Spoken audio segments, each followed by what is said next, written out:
नमस्कार। साल 2025 की दिवाली से ऐन पहले मार्केट में एक जबरदस्त खबर आई है। एक ऐसी खबर जिसने हर तरफ एक नया जोश भर दिया है। सरकार ने किया है एक बड़ा जीएसटी कट। तो आज हम इसी का पूरा एनालिसिस करने वाले हैं। और सबसे बड़ा सवाल जो हम सबके मन में है, क्या ये जीएसटी कटौती बाजार को सच में एक रॉकेट की तरह ऊपर उड़ा देगी, या फिर ये बस कुछ दिनों की चांदनी है और फिर वही अंधेरी रात। चलिए इस सवाल की तह तक चलते हैं। तो खबर यह है कि सरकार ने फेस्टिव सीजन के ठीक पहले दो सबसे बड़े सेक्टर्स ऑटो और एफएमसीजी पर जीएसटी घटाने का फैसला कर लिया है। अब सवाल ये उठता है कि ऐसा क्यों किया गया। देखिए, अक्सर ऐसे कदम इकोनॉमी में खपत को यानी कंजम्पशन को एक तेज रफ्तार देने के लिए उठाए जाते हैं, खासकर जब इकोनॉमी को एक छोटे से पुश की जरूरत हो। तो चलिए सबसे पहले बात करते हैं ऑटो सेक्टर की। जरा सोचिए, जो लोग महीनों से एक नई कार या बाइक खरीदने की सोच रहे थे, उनके लिए ये खबर किसी दिवाली बोनस से कम है क्या? बिल्कुल नहीं। सेंटिमेंट तो रातों रात बदल गया है। तो इसका असर होगा क्या? देखिए, ये एक तरह का चेन रिएक्शन है। सबसे पहले जैसे ही दाम कम हुए, डिमांड सीधा आसमान छुएगी। इसका सीधा मतलब क्या निकलता है? यही कि शोरूम के बाहर बुकिंग के लिए लंबी लंबी लाइनें लग सकती हैं। और स्टॉक मार्केट, वो तो हमेशा आगे की सोचता है ना? इसीलिए मारुति, टाटा मोटर्स और M&M जैसे बड़े नाम अभी से ही रेस में आगे भागते दिख रहे हैं। और ये जो 35% का नंबर है ना, ये सिर्फ एक नंबर नहीं है। ये असल में दिखाता है कि बाजार में पेंट अप डिमांड कितनी जबरदस्त थी। लोग बस एक सही मौके का, एक सही ट्रिगर का इंतजार कर रहे थे। 35% ये बहुत बहुत बड़ा जंप है।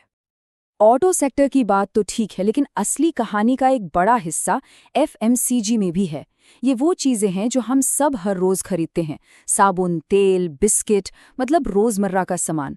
तो इस जीएसटी कट का असर यहाँ कैसा देखने को मिलेगा? यहाँ का लॉजिक तो और भी सीधा है।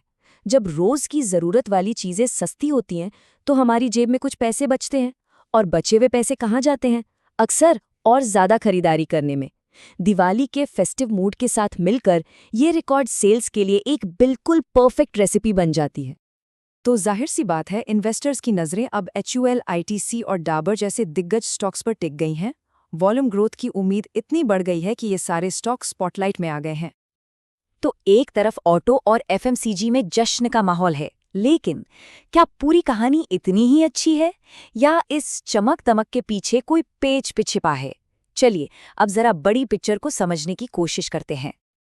और बस यहीं पर मार्केट एक्सपर्ट्स की एंट्री होती है एक चेतावनी के साथ। ये जो दिवाली का पटाखा वाली बात है ना, ये बहुत गहरी है। उनका मानना है कि ये जो तेजी है, ये जोश है, ये सेंटिमेंट पर आधारित है, कंपनी के फंडामेंटल्स पर नहीं। और सेंटिमेंट के भरोसे चलने वाली रैली अक्सर ज्यादा देर तक नहीं टिकती। ये स्लाइड इस पूरी दुविधा को एकदम परफेक्ट तरीके से दिखाती है। शॉर्ट टर्म में फेस्टिव मोड और बाजार में मौजूद पैसों के दम पर निफ्टी शायद एक नया ऑल टाइम हाई बना दे, लेकिन लॉन्ग टर्म में सवाल तो वही का वही है। क्या ये डिमांड फेस्टिव सीजन खत्म होने के बाद भी बनी रहेगी? क्या कंपनियों की कमाई इसे सपोर्ट करेगी? ये सब किसी भी तेजी के टिके रहने के लिए बहुत जरूरी है। तो घूम फिरकर हम सब एक ही सवाल पर आ जाते हैं, ये जो हो रहा है ये सब हाइप है या रियलिटी? और ये सवाल सबसे ज्यादा किसे परेशान करता है? हम जैसे रिटेल इन्वेस्टर्स को, जो इस तेजी को देखकर बाजार में कूदने का मन बना रहे हैं। और इस फीलिंग का एक नाम भी है, फोमो, यानी फियर ऑफ मिसिंग आउट। जब चारों तरफ लोग पैसा बना रहे हों, तो बाहर बैठकर तमाशा देखना बहुत मुश्किल होता है। ऐसा लगता है जैसे ट्रेन तेजी से निकल रही है और हम प्लेटफॉर्म पर ही खड़े रह गए।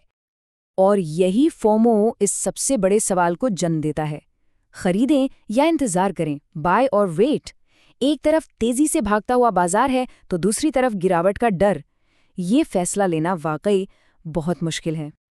यहाँ पर इन्वेस्टिंग का एक सबसे बुनियादी नियम याद आता है, शॉर्ट टर्म की हाइप और लॉन्ग टर्म की वैल्यू में फर्क करना।